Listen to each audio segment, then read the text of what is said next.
You're listening to Systemic Error Podcast. The failure was designed.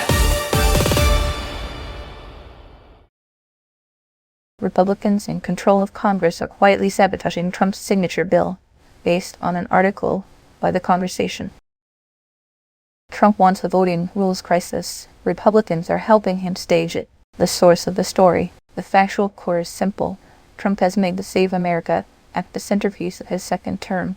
Republicans control both chambers, and yet the bill is still stalled because the party cannot unify around a plan that would rewrite how Americans vote. House Republicans blame the Senate. The Senate says the votes are not there, and Trump keeps pressing anyway. That is the context. The politics are uglier. Who actually has power? The people with power here are not abstract institutions. It is Trump who sets the Republican agenda by threat, loyalty tests, and primary muscle. It is House Republican leadership which keeps dragging the bill to the floor for theater. It is Senate Republicans who could either kill the filibuster or openly own the bill and are choosing not to do either. And it is the party as a whole which controls the chamber map, but refuses to take responsibility for what it is trying to do. This is not helplessness. It is calculated indecision. Republicans have enough control to create the crisis and not enough honesty to admit they are trying. The blame game is the point. House Republicans are trying to make the Senate and the 60-vote threshold wear the blame for their own failure. That is a familiar dodge.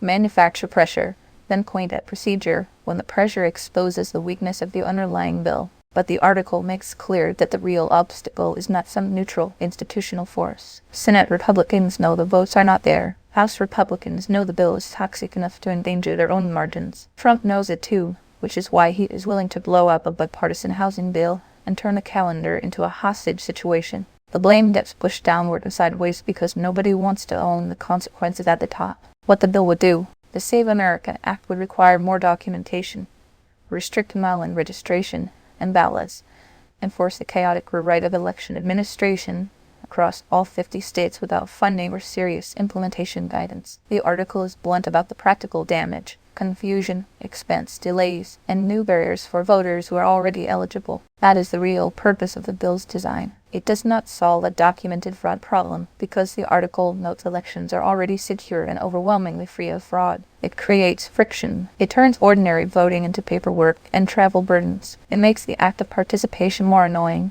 more expensive, and more error-prone. That is not reform. It is suppression dressed as administration. The target is not fraud, it is access. The story repeatedly shows who gets hit first.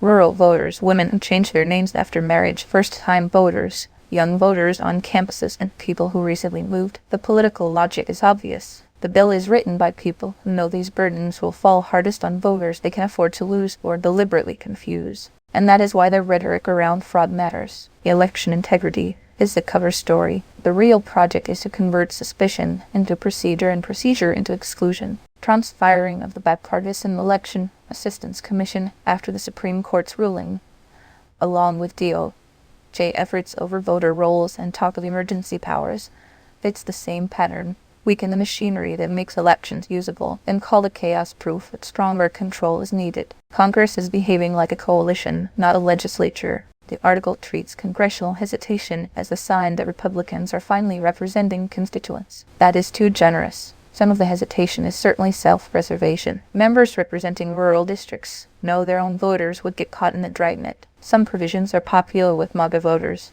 so members want credit without responsibility. That is not democratic virtue.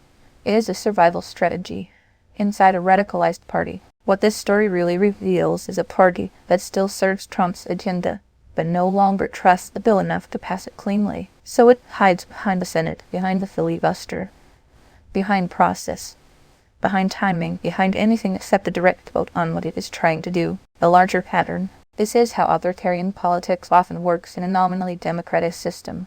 Fabricated danger.